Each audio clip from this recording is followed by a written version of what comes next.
Hi, hello, வணக்கம். இன்னைக்கு நம்ம வாழைத்தண்டு சாதம் தான் செய்ய போகிறோம். வாங்க எப்படி செய்யலான்னு பார்க்கலாம். இன்னைக்கு வாழைத்தண்டு இது எங்கள் மரத்துலேயே உரித்த தண்டு தான். நாங்களே உரித்து எடுத்துக்கிட்டோம். நீங்கள் கடையில் இப்போ மார்க்கெட்லலாம் வாழைத்தண்டு விற்கிறாங்க. நீங்கள் வாழைத்தண்டு எடுத்துக்கோங்க. வாழைத்தண்டு சின்ன சின்னதாக பொடிசாக கட் பண்ணி எடுத்துக்கோங்க. இதில் நார் வரும். கட் பண்ணக்குள்ளே நீங்கள் நார் வரும். அதெல்லாம் தனியாக எடுத்து வச்சுக்கோங்க. பாருங்கள், எனக்கு எவ்வளோ நார் வந்திருக்குதுன்னு. இதை விட இன்னமும் வேக வைக்கக்குள்ளே கொஞ்சம் அதிகமாக நார் வரும். வேக வச்சுட்டு அதையும் நீங்கள் எடுத்துடணும் தனியாக. இப்போ மஞ்சத்தூள் கொஞ்சமாக, உப்பு கொஞ்சம் போட்டு நீங்கள் நல்லா வேக வச்சு எடுத்துக்கோங்க. இப்போ பாருங்கள், நல்லா வேக வச்சாச்சு, வெந்துருச்சு தண்டு. இப்போ தேவையான பொருள் பார்த்துடலாம். கடுகு 1 ஸ்பூன் எடுத்துக்கோங்க. கடலைப்பருப்பு 1 ஸ்பூன், 1 ஸ்பூன் உளுத்தம்பருப்பு எடுத்துக்கலாம்.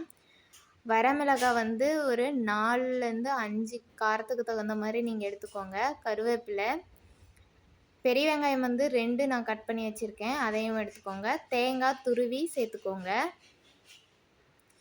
சாப்பாட்டை நல்லா வடித்து ஆற வச்சு வச்சுருங்க. இப்போ நம்ம கடாய் வச்சுக்கலாம். கடாய் நல்லா சூடாகட்டும். சூடான உடனே எண்ணெய் ஊற்றிக்கலாம். எண்ணெய் ஊற்றிட்டு எண்ணெய் நல்லா காயட்டும். எண்ணெய் காஞ்ச உடனே கடுகு போட்டுக்கோங்க. கடுகு கூடவே கடலைப்பருப்பு, உளுத்தம்பருப்பு 2யும் சேர்த்துக்கோங்க. சேர்த்துட்டு நல்லா கலர் மாறி வர்ற அளவுக்கு வறுத்துக்கோங்க. அது கூட வரமிளகாயும் சேர்த்துக்கோங்க. வரமிளகாய், கருவேப்பிலை, வெங்காயம் இதெல்லாம் சேர்த்துட்டு நல்லா வதக்கிக்கோங்க. பாதி வதங்கின உடனே கொஞ்சமாக உப்பும் மஞ்சத்தூளும் போட்டுக்கோங்க. இந்த ஸ்டேஜ்லேயே எண்ணெயிலேயே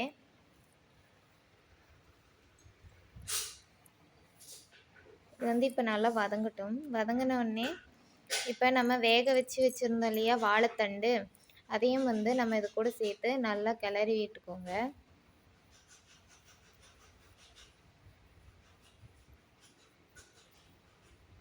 அதில் இருக்க தண்ணியெலாம் சுண்டுற வரைக்கும் வதக்கிட்டு இப்போ தேங்காய் துருவி வச்சுருக்கேன், அதையும் சேர்த்துக்கலாம்.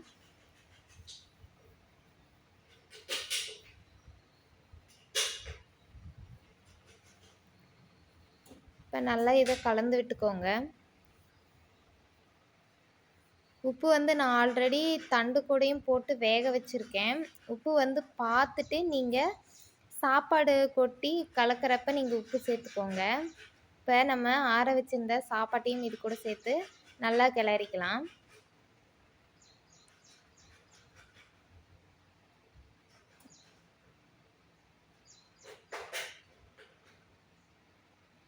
இப்போ பாருங்கள், நம்மளோட சூப்பரான வாழைத்தண்டு சாப்பாடு ரெடி.